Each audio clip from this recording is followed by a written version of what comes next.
Greetings everyone. ম্যাথেসিসে আজকে আমরা HSC physics first paper vector অধ্যায়ের 3 নম্বর ক্লাসে। এই ক্লাসে আমরা ভেক্টর অধ্যায় সবথেকে গুরুত্বপূর্ণ টপিক সামান্তরিক সূত্র নিয়ে আলোচনা করব। ওকে, প্রথমে আগে আমরা সামান্তরিক সূত্রের ডেফিনেশনটা জানবো, থিওরিটিক্যালি বুঝাবো, এরপর আমি ম্যাথমেটিক্যালি এটার ফর্মুলাটা বের করে দেখাবো। ওকে, সো এখন আসি আমাদের ডেফিনেশনটাতে কি বোঝানোর চেষ্টা করছে। কোনো সামান্তরিকের দুটি সন্নিহিত বাহু যদি দুটি ভেক্টর প্রকাশ করে তবে ওই সামান্তরিকের কর্ণই হবে বাহু দুটির লব্ধি। ব্যাপারটা কীরকম? সাপোজ সামান্তরিক তো আমরা আঁকতে জানি, এটা হচ্ছে একটা সামান্তরিক। সন্নিহিত বাহু বলা মানে কি? সন্নিহিত বাহু বলা মানে হচ্ছে যেখানে বাহু দুইটা একই বিন্দুতে ক্রিয়াশীল। তাহলে আমি বলতে পারি এবি এর সন্নিহিত বাহু হচ্ছে এডি, অথবা বিসি এর সন্নিহিত বাহু হচ্ছে সিডি। ওকে, সন্নিহিত বাহু কেন? কারণ হচ্ছে কি, তারা সি বিন্দুতে ক্রিয়াশীল আর এবি আর এডি এ বিন্দুতে ক্রিয়াশীল, এটাকে বলা হচ্ছে সন্নিহিত বাহু। আচ্ছা, তো এবার আসি, আমাদের ধরে নিলাম এবি বরাবর পি ভেক্টর কাজ করছে, এডি বরাবর কিউ ভেক্টর কাজ করছে। তাহলে ওরা বলল যদি দুইটা সন্নিহিত বাহু হয় এবং সন্নিহিত বাহু যদি দুইটা ভেক্টরকে নির্দেশ করে তবে ওই সামান্তরিকের কর্ণই হবে ভেক্টর দুইটার লব্ধি। তার মানে আর ইজ ইকুয়াল টু কী দাঁড়াবে? পি প্লাস কিউ দাঁড়াবে। এটা আবার ত্রিভুজ সূত্রের সাথে মিলাতে যাওয়ার কোনো দরকার নেই, এখানে কিন্তু ত্রিভুজ না, এটা সামান্তরিক নিয়ে কাজ করতেছি আমরা। তাহলে এবার আমি একটু জেনারেলি বোঝানোর চেষ্টা করি। ধরেন এখানে একটা বল আছে, এই জায়গায় আমি একটা ফুটবল রাখলাম। রহিমে বলটাকে ধরলাম এদিক দিয়ে করে টানতেছে, রহিম বলটাকে এদিকে টানতেছে। করিম ধরলাম বলটাকে এদিকে টানতেছে। তাহলে রহিম আর করিম দোনোজন ধরলাম 10 নিউটন ও 10 নিউটন বলে দোনোজনকে টানতেছে। তো আমরা জানি হচ্ছে কি 10 নিউটন বল একটা ভেক্টর রাশি। তাহলে বলটা কার দিকে যাবে? তাহলে বলটা দেখি তো, এই জায়গা থেকে বলটা যেহেতু এই রহিম এই জায়গা থেকে টানতেছে, এই জায়গা থেকে করিমে টানে, তাহলে বলটা কি হবে? কারোর দিকে না গিয়ে বলটা ঠিক মাঝামাঝি চলে আসবে। তাহলে এটাই হচ্ছে কি তার লব্ধি। ঠিক তেমনি আমি এই বিন্দুটাকে একজনে ধরলাম পি বলে টানতেছে, আরেকজনে কিউ বলে টানে। তাহলে পি আর কিউ কারোর দিকে না গিয়ে ও মাঝখানে একটা রাস্তা বেছে নিবে, সেটা হচ্ছে কি ওসি ইয়া এসি, যেটা আমাদের এখানে কর্ণ হিসেবে কাজ করছে। এটাই হচ্ছে আমাদের থিওরিটিক্যাল ব্যাখ্যা সামান্তরিকের। স্যার এটা কি সবসময় প্লাস হবে? আমি আবার বলতেছি, লব্ধি মানে প্লাস নয়। কেন? আচ্ছা, ছোট্ট একটা ব্যাখ্যা দিয়ে দিই। লব্ধি মানে হচ্ছে মিলিত ক্রিয়াফল, ঠিক আছে? লব্ধি জিনিসটা আমি একটু করে ব্যাখ্যা দিই। তো আমি আগেও একবার বলেছিলাম, সেটা হচ্ছে একজনে যদি এই জায়গায় 10 নিউটন বল দেয়, আরেকজনে যদি এই জায়গায় 5 নিউটন বল দেয়, তাহলে খেয়াল করে দেখেন তো ও বিন্দুতে তাহলে লব্ধি কত হবে? ও বিন্দুতে লব্ধি হবে আমাদের 10 যোগ -5। -5 কেন? কারণ হচ্ছে একজন এখানে কি করতেছে, অপর ডাইরেকশনে। তাহলে আমরা 10 থেকে 5 গেলে কত হয়? 5 নিউটন। কিন্তু তারা যদি একই ডাইরেকশনে করতো, একজন এদিকে আবার আরেকজন এদিকে, তাহলে সেক্ষেত্রে আমাদের লব্ধি কি হতো? 5 যোগ 10, তার মানে হচ্ছে 15 নিউটন। তার মানে আমরা বুঝতে পারতেছি লব্ধি ব্যাপারটা হচ্ছে কিভাবে আমাদের কাজটা ক্রিয়া করবে। এখানে দিকটা অনেক বড় একটা ব্যাপার। ওকে, লব্ধি মানে শুধু যোগফল না, এটা মাথায় রাখতে হবে। আচ্ছা, তাহলে এটা আমাদের সামান্তরিক সূত্র তো বুঝলাম। তাহলে এবার আসি সামান্তরিক সূত্রের আমাদের প্রমাণটা। সামান্তরিক সূত্র,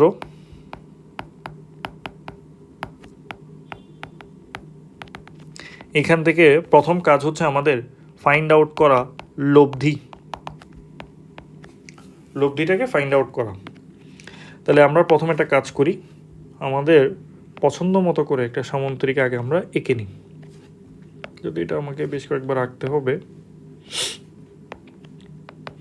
ও এ বি সি। আচ্ছা, এটা হচ্ছে আমাদের এখানে লব্ধি। এবার একটা কথা বলি, এটা হচ্ছে পি, এটা হচ্ছে কিউ। নোটটা হচ্ছে কি, পি ও কিউ এর অন্তর্গত কোণ হচ্ছে আলফা, অথবা এটাকে এভাবেও বলা হয় দুটি ভেক্টর রাশির অন্তর্গত কোণ।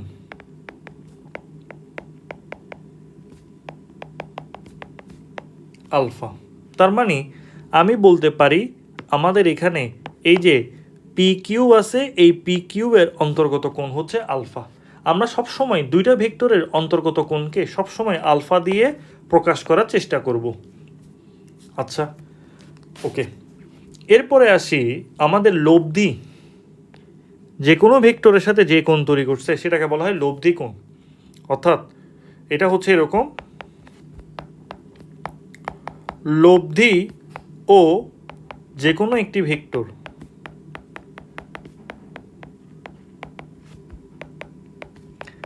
যে কোণ নেয় তাকে লব্ধি কোণ বলে। আবার লব্ধি দিকও বলতে পারে। আচ্ছা, সেটা কীরকম? অর্থাৎ এখানে আমাদের এই আর ভেক্টরটা পি এর সাথে থিতা কোণ তৈরি করছে, তাহলে আমাদের এখানে এটা হচ্ছে থিতা। ওকে, এবার আসি, তাহলে এবার আমরা ছবি থেকে আসি। এটা হচ্ছে ও এ বি সি একটা সামন্তরিক। তাহলে এই সামন্তরিকের কিছু কিছু জিনিস আমাদের ডিসক্রাইব করা আছে। ও এ ইজ ইকুয়াল টু হচ্ছে পি এবং ও সি ইজ ইকুয়াল টু হচ্ছে কিউ। আমি পি কিউ এর উপরে অ্যারো চিহ্নটা দিচ্ছি না, কিন্তু এটা দেওয়াটা বাঞ্ছনীয়, বারবার লিখতে হবে দেখে আমি দিচ্ছি না। আচ্ছা, তাহলে আমরা বলতে পারি যে ও সি সমান হচ্ছে এ বি। তাহলে এটা সমানও আমরা কি লিখতে পারি? কিউ লিখে দিতে পারবো। আচ্ছা, আবার ও এ সমান হচ্ছে বিসি, তাহলে আমরা এটা সমান পি লিখে দিতে পারবো। তাহলে এটা সমান পি, এটা সমান হচ্ছে কিউ লিখলাম। এবং এখান থেকে আমরা একটা জিনিস পেলাম, সেটা হচ্ছে কি, অ্যাঙ্গেল কোণ এ O C is equal to হচ্ছে আলফা। ভালো কথা। এবং অ্যাঙ্গেল কোণ বি ও এ অথবা এ ও বি ইজ ইকুয়াল টু হচ্ছে থিতা, যেটা আমাদের এখানে লব্ধি কোণ। ওকে, এরপর আমরা আমাদের সুবিধার জন্য উপর থেকে একটা লম্ব আঁকবো। এটা হচ্ছে এন। তাহলে আমরা কি আঁকলাম? সেটা হচ্ছে বি এন লম্ব ও এ আঁকি। তাহলে আঁকার পরে একটা অনুরূপ কোণ ক্রিয়েট হয়েছে, সেটা হচ্ছে কি, এই যে দেখি, তাহলে আমরা বলতে পারি যে অ্যাঙ্গেল কোণ বি এ এন, এই যে এখান থেকে বলতে পারি যে B A N is equal to হচ্ছে A O C is equal to হচ্ছে আলফা। ঠিক আছে, তাহলে আমি সবগুলা আরে একবার রিক্যাপ করে ছবি এঁকে দিচ্ছি এখানে। সেটা হচ্ছে এই হলো আমাদের সামন্তরিকটা, ও এ বি সি, এটা হচ্ছে আমাদের এখানে লব্ধি আর, এটা হচ্ছে পি কিউ, এটাও কিউ হবে, এটাও পি হবে, মধ্যবর্তী কোণ আলফা, লব্ধি কোণ থিতা, এখান থেকে লম্ব আঁকলাম সেটা হচ্ছে এন, এবং এখানে এটা হচ্ছে অনুরূপ কোণ, সেটা হচ্ছে আলফা কোণ বি এ এন। তাহলে কোণ এ O C is equal two কোণ বি এ এন সমান হচ্ছে আলফা, আর কোণ এ ও বি ইজ ইকুয়াল টু হচ্ছে থিতা। এখন প্রশ্ন হচ্ছে, স্যার আপনি লম্বটা কেন আঁকছেন? দেখাচ্ছি এবার লম্বটা কেন আঁকছি। এখন আমরা প্রথমে যে কাজটা করব সেটা হচ্ছে ত্রিভুজ ও বি এন, এটা একটা কি হলো ও বি এন, এটা একটা সমকোণী ত্রিভুজ না? সমকোণী ত্রিভুজ থেকে আমরা লিখতে পারি যে O B square is equal to হচ্ছে B N square plus O N square. O B বলা মানে কি, R square is equal to B N square plus O N সমান আমি কি লিখতে পারি, O A plus A N whole square এটাকে আমি 1 নাম্বার দিলাম। আমার এখন টার্গেট হচ্ছে বিএন এর ভ্যালু বের করা আর এএন এর ভ্যালু বের করা। কেন? কারণ ও এর ভ্যালু দেওয়া আছে, ও এর ভ্যালু হচ্ছে পি, কিন্তু এএন এর ভ্যালুও জানি না, বিএন এর ভ্যালুও জানি না। এই বিএন এবং এএন ভ্যালু বের করব এই সমকোণী ত্রিভুজ থেকে। সেটা কীরকম? প্রথমে আসি ত্রিভুজ বি এ এন এ, এটা একটা সমকোণী ত্রিভুজ। এখান থেকে আমি যদি বি এ এন থেকে আমরা কিভাবে নিতে পারবো? যদি আমরা সাইন আলফাকে নিই, সাইন আলফা নিলে আমাদের কি আসতেছে? সাইন আলফাকে নিলে আমাদের লম্ব বাই অতিভুজ BN by AB, BN by AB. তাহলে এখান থেকে আমরা বলতে পারি সুতরাং BN is equal to A B sine alpha. আবার এবি বলা মানে কি? আমরা একটু আগেই বললাম এবি এর মান তো দেওয়া আছে, সেটা হচ্ছে কিউ। তাহলে BN is equal to Q sine alpha, এটা হচ্ছে 2 নাম্বার। এগেইন ত্রিভুজ বি এ এন এ আমরা যদি কজ আলফাকে নিই, ভূমি বাই অতিভুজ A N by A B, তাহলে সুতরাং A N is equal to A B cos alpha, তার মানে কিউ কজ আলফা, এটা হচ্ছে 3। 2 3 এবার 1 নংয়ে বসিয়ে 2 ও 3 নং,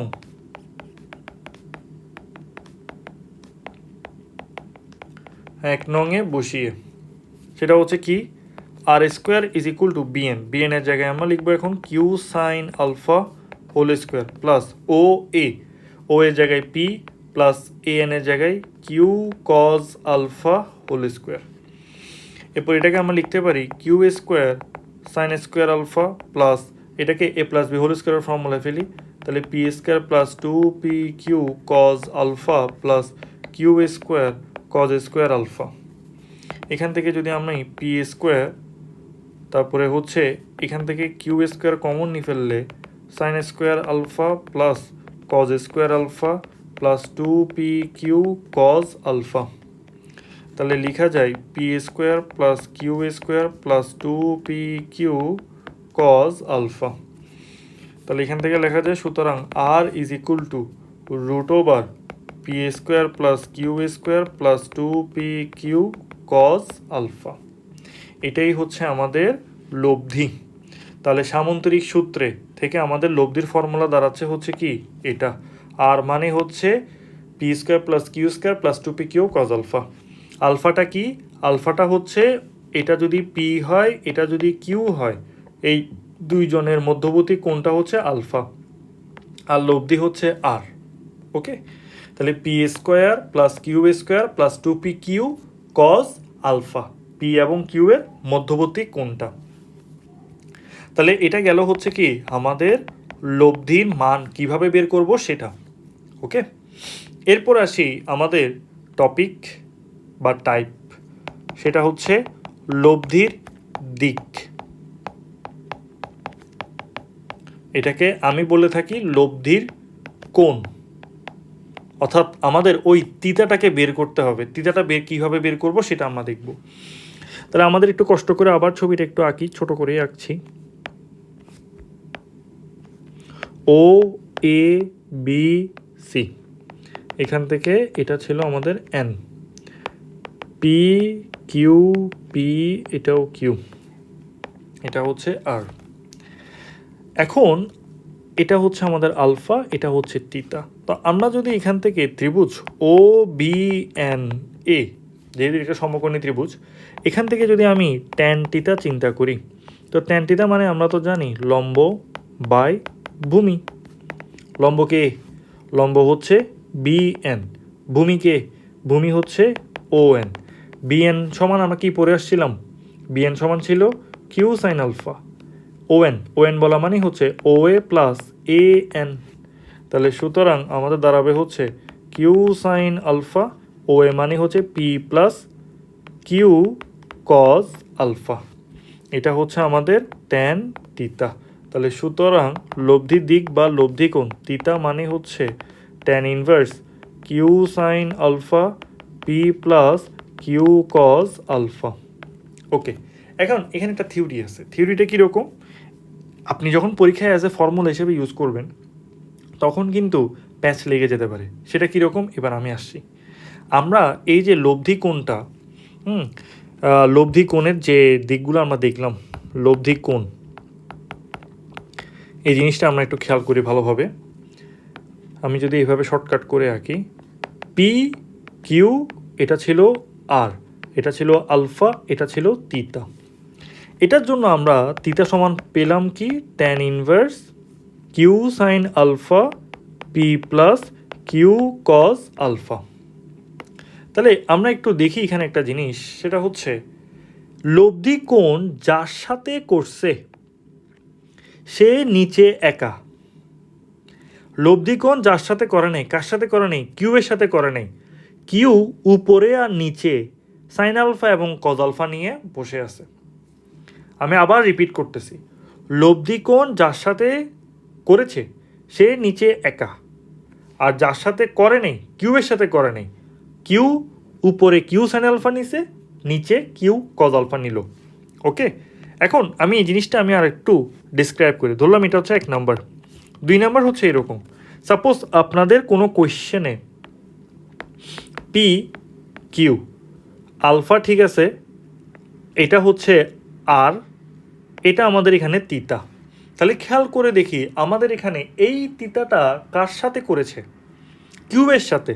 তাহলে এই ক্ষেত্রে আমাদের থিটা সমান আসবে ট্যান ইনভার্স, তাহলে কার সাথে করেছে, কিউবের সাথে। কিউকে আমরা নিচে একা রেখে দিব, বাকিটা হচ্ছে P sine alpha plus P cos alpha. Sine সবসময় উপরে থাকে, কজ সবসময় নিচে থাকবে। এটাও মনে রাখার একটা উপায় আছে। সাইন মানে হচ্ছে লম্ব বাই অতিভুজ, ইট মিনস লম্ব উপরে থাকে। কজ আলফা মানে হচ্ছে ভূমি বাই অতিভুজ, তার মানে ভূমি নিচে থাকতেছে। ওকে, আমার কাহিনী সেটা না, আমার কাহিনী হচ্ছে এই জায়গাটা কেমনে আমরা ফাইন্ড আউট করব। কারণ আমাকে তো পরীক্ষায় তো আমি এত কিছু প্রমাণ করে করে আনবো না, তখন আমাকে বুঝতে হবে জিনিসটা। তাহলে এটা একটা টপিক গেল। আবার কোয়েশ্চেনটা যদি এরকম দেয়, এদিক দিয়ে করে দিল মনে করে, তাহলে এটা দিল হচ্ছে পি, এটা দিল হচ্ছে কিউ, এটা আর। সেমভাবে পি এবং কিউ এর মধ্যবর্তী কোণ হচ্ছে আলফা, এবং লব্ধি কোণ কাজ করলো হচ্ছে কার, থিটার সাথে। তাহলে সেম ছবি যেদিকেই দেখ না কেন আমাকে দেখতে হবে আচ্ছা লব্ধি কার সাথে কোণ করছে। সো লব্ধি এখানে পি এর সাথে কোণ করছে, যার সাথে কোণ করছে তাকে বাদে যার সাথে কোণ করে নাই, ওকে, যার সাথে কোণ করছে সে নিচে রাখবো, এবং যার সাথে কোণ করে নেই তাকে আমরা কি করব, কোণটা এভাবে আমরা দিয়ে তাকে সম্মানিত করব। আমি বলি আর কি ব্যাপারটাকে এইভাবে, বুঝে গেছে? যার সাথে কোণ লব্ধি কোণটা করছে সে নিচে একা, যার সাথে করে নেই তাকে Q sine alpha Q cos alpha এইভাবে আমরা ডিসক্রাইব করতে পারি। সো লব্ধি কোণের এই ব্যাপারটা খুব বেশি ইম্পর্টেন্ট। ঢাকা বোর্ডে 2019 সালে নাকি 20 সালে, 20 সাল তো অটোপাস ছিল, 19 সাল আর 18 সালের দিকে একটা কোয়েশ্চেন ছিল এই লব্ধির। ওখানে কিন্তু এই লব্ধি কোণটা যারা ভালো বুঝবে তারাই ওইটার আনসার করতে পারবে, ওই সিকিউটার। বুঝতে পারছে? এগুলো যখন আমি বোর্ড কোয়েশ্চেনগুলো সলভ করব তখন আমি দেখাবো। সো এখানে আমরা পড়লাম হচ্ছে লব্ধি কেমনে বের করব সামন্তরিক সূত্র থেকে, এবং লব্ধির দিক বা লব্ধি কোণ কীভাবে বের করব। এবার আসি সামন্তরিক সূত্রের বিশেষ অবস্থাগুলো একটু দেখি আমরা।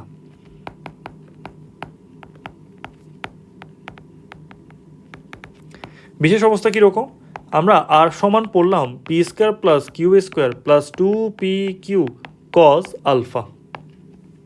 আলফাটা কি ছিল, আলফা ছিল হচ্ছে পি এবং কিউ এর মধ্যবর্তী কোণটা। ওকে, আচ্ছা এখন ধরি আমাদের 1 নাম্বার শর্ত, ইফ আলফা যদি 0 ডিগ্রি হয় তাহলে R is equal to P square plus Q square plus 2p Q cos 0 degree. Cos 0 ডিগ্রির ভ্যালু হচ্ছে 1, তার মানে P square plus Q square plus 2p Q এর রুট, তার মানে P plus Q whole square, it means P plus Q. R সমান হচ্ছে এটা, এটা দ্বারা ম্যাক্সিমাম বোঝায়। আর এটার কন্ডিশনটা হচ্ছে এরকম, ধরলাম কোন একটা জিনিসকে পি এবং কিউ দোনোজন একই দিকে টানছে, ফলে আমাদের তাদের মধ্যবর্তী কোণটা 0 পাচ্ছি। ওকে, এটা গেল 2 নাম্বার। ইফ আলফা 90 ডিগ্রি হলে R is equal to P square plus Q square plus 2pq cos 90 degree এর রুট, তার মানে পি স্কোয়ার প্লাস কিউ স্কোয়ারের রুট। এটার ছবিটা হতে পারে এরকম যে পি এবং কিউ দুজনের মধ্যবর্তী কোণ হচ্ছে 90 ডিগ্রি, আলফাটা হচ্ছে 90 ডিগ্রি।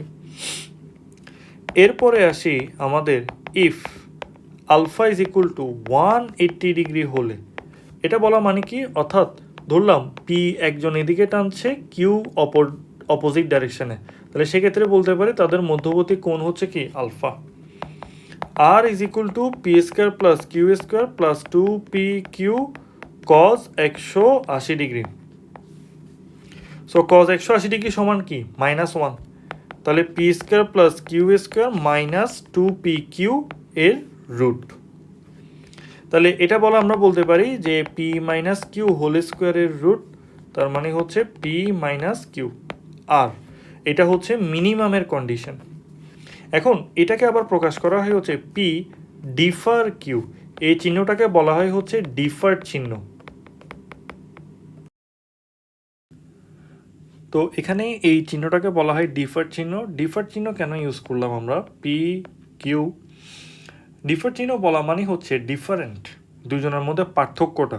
অর্থাৎ আমাদের এই জিনিসটা দিয়ে বোঝা যায় পি থেকে কিউ কেও বিয়োগ করতে পারি, অথবা কিউ থেকে পি কেও বিয়োগ করতে পারি। অর্থাৎ যে বড় হবে তার থেকে আমরা জিনিসটাকে বা তার থেকে আমরা বিয়োগ করব, বুঝা গেছে? এই ধরনের বিয়োগের ক্ষেত্রে ডিফার্ড চিহ্নটাকে ইউজ করা হয়। তাহলে আমরা 3টা কন্ডিশন পড়লাম, একটা হচ্ছে আলফা 0, আলফা 90 এবং আলফা 180 ডিগ্রি হলে কোনটার ক্ষেত্রে কি হবে সেটা। ওকে, আচ্ছা, so that's all for today. আমরা পরবর্তী ক্লাসে আমরা এই সামান্তরিক সূত্র রিলেটেড যত ধরনের ম্যাথ এবং উদাহরণ থাকতে পারে সেগুলো আমরা সবগুলো করব।